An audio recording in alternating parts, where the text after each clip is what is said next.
Good morning, Ms. Dixon. Ma'am, you're charged with driving while your license is suspended. You're facing up to 6 months. Welcome back, everyone.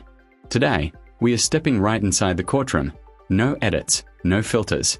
What you're about to see isn't a TV drama. It's real life. Bond hearings, suspended licenses, and a judge who's clearly not here to play games. Buckle up, because this one escalates fast. In jail and or a $2,000 fine. We're going to do probable cause. You have the right to remain silent. Anything you say can and will be used against you. You have the right to have an attorney present if you cannot afford one. Yes, Your Honor. On February 24th, 2024, at approximately 11:27 a.m., the officer did a license plate check on a vehicle that was shown to be registered to have active Class B warrants out of Montgomery County for driving while license invalid. So what just happened here? The officer ran the plate, found multiple warrants, and the driver, Miss Dixon, turned out to match the registered owner. That's textbook probable cause for a traffic stop. In legal terms, it means the officer had reasonable grounds to believe a law was being broken. And spoiler alert, the judge is about to make that official. And 6 Class C warrants from Humboldt Police Department. The registered owner was shown to be a black female, and that female was seen driving the vehicle through the lower driver's side window, giving the officer reason to believe that the registered owner was currently driving that vehicle at the time. A traffic stop was initiated. Notice the tone shift here. Miss Dixon tries to speak up, but the judge cuts her off instantly. This is crucial. Arraignment hearings aren't debates. The judge's job is procedural, not personal. And in this court, it's clear that questioning authority mid-hearing? Yeah, that's not going to fly. The officer made contact with the defendant, who was identified by her Texas driver's license. The officer ran the defendant's information and showed that her license was ineligible and that she did not have any confirmed insurance. The Montgomery County Sheriff's Office and Humboldt PD confirmed the warrants. Okay, can you run her license now?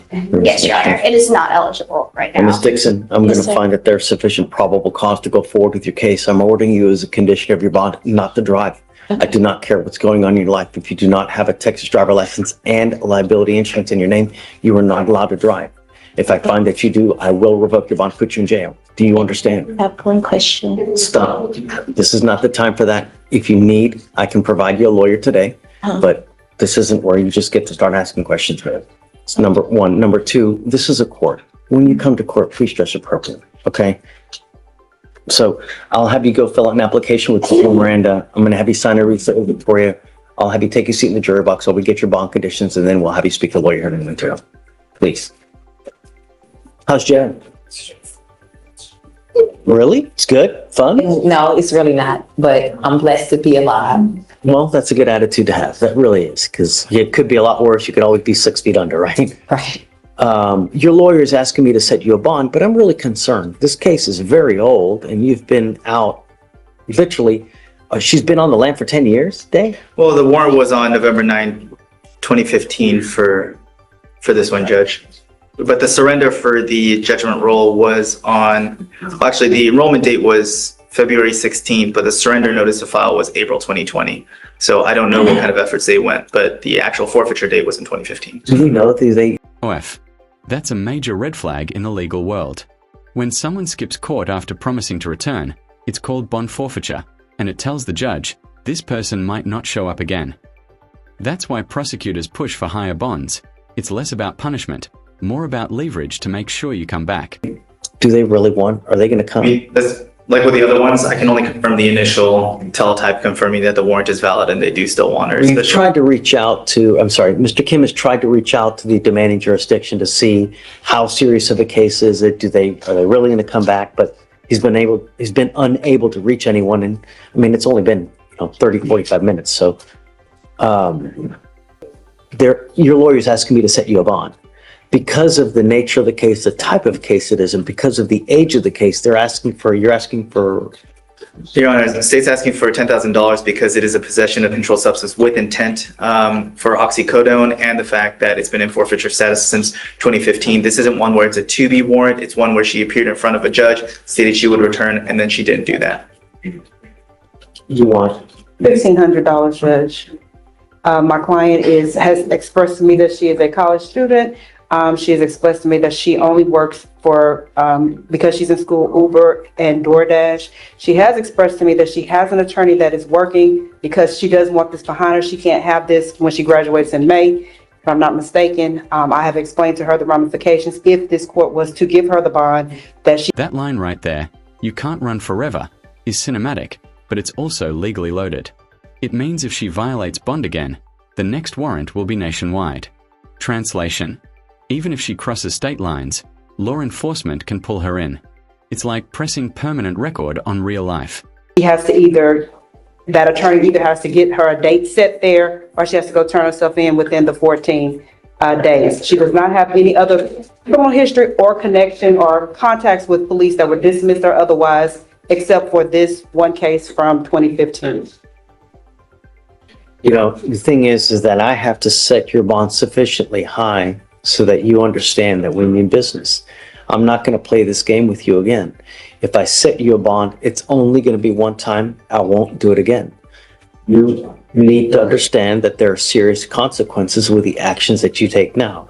I'm going to set you a bond. I'll set your bond at $5,000.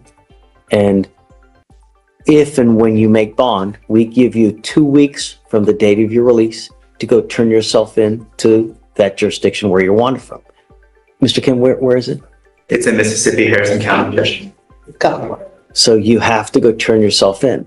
If you fail to do that, I will revoke this bond. I'm going to set it at 0. I will issue a nationwide warrant for your arrest. Obviously, I mean, you can't run forever, right? We're going to get you again. And this time I will physically hold you until Louisiana comes and gets you. Do you understand? I do, Your Honor. Okay.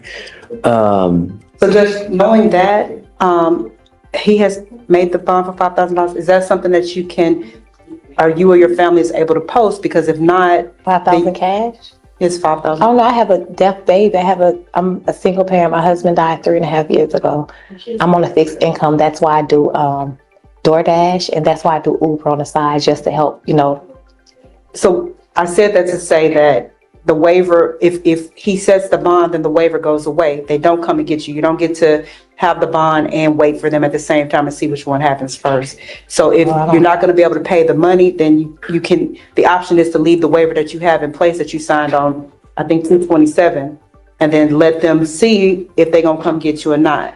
But your time, you don't lose the time that you've already been in custody. So when you buy, I'm confused, when you behind, What did she waive? Right off that, 227? So you have 1, 2, 3, 4, 5, 6 days credit. We give them 14 days to come get you. If they don't come get you within the 14 days, we release you. They file a dismissal, I sign it, and then they let you go.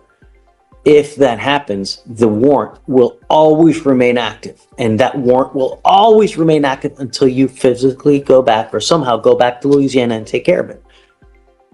Here, the judge is balancing two forces, mercy and accountability. Too low a bond, and the court looks soft. Too high, and it looks cruel. That's skin in the game line.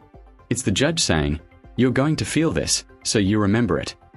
And honestly, that's the entire philosophy behind bail in one sentence. That said, if you want to make this bond, you have to withdraw that waiver that you have, and then you lose those 6 days. So if you withdraw it and you don't make the bond, you lose all that time, and you basically it's told until you re-waive or you make that bond. I only say this because of the age of the case and the fact that I didn't know she had counsel in Mississippi. It's very, very rare, but I have been seeing it happen here and there, is if local counsel there can get a new setting date. Like I said, it's incredibly rare. I can count on one hand the amount of times it's happened. What do you mean, get a new setting date? So even if they don't appear with sufficient evidence, the Marsh Sheriff's Office says she's in our custody and her persons is here, and for a variety of factors, I can't speak to Mississippi because I'm not licensed there and I don't work there, is whatever sufficient factors they have to set a new date for her to self-surrender versus outside of the fugitive, they'll recall the warrant. So like I said, it's incredibly, incredibly rare, but only because of the age of the warrant and the fact that she has counsel there.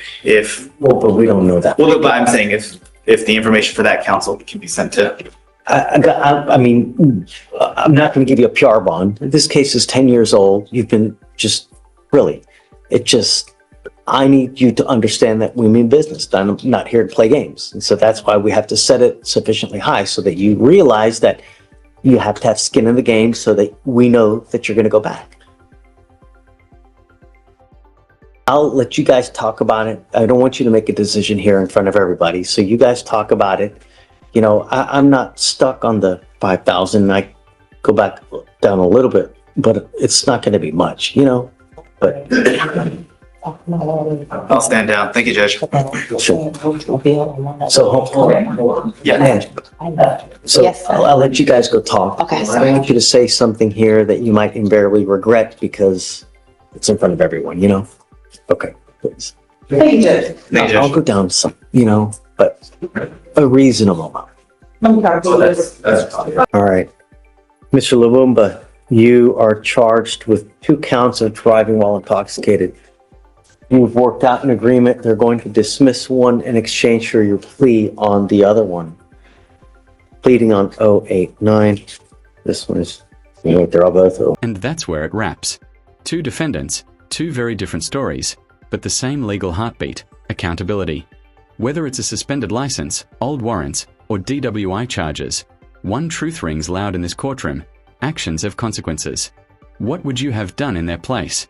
Drop your thoughts below, and don't forget to subscribe for more courtroom deep dives. Bye.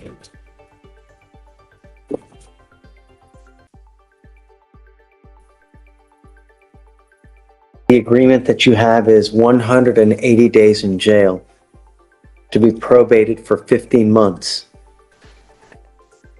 As part of the agreement, you will do a DWI education class. You will do 3 victim impact panels: substance abuse treatment,